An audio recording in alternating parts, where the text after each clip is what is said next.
નમસ્કાર ખેડૂત ભાઈઓ, તો તમે જોઈ શકો છો આપણી મગફળી 90 દિવસની થઈ ગઈ છે અને સૂયા બેસવાનું પણ સારું છે.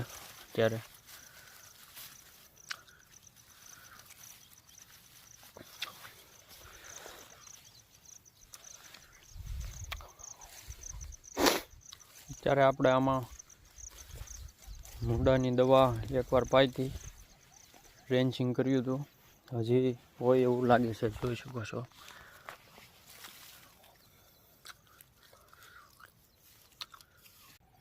તો તમે જોઈ શકો છો આવી પરિસ્થિતિ છે.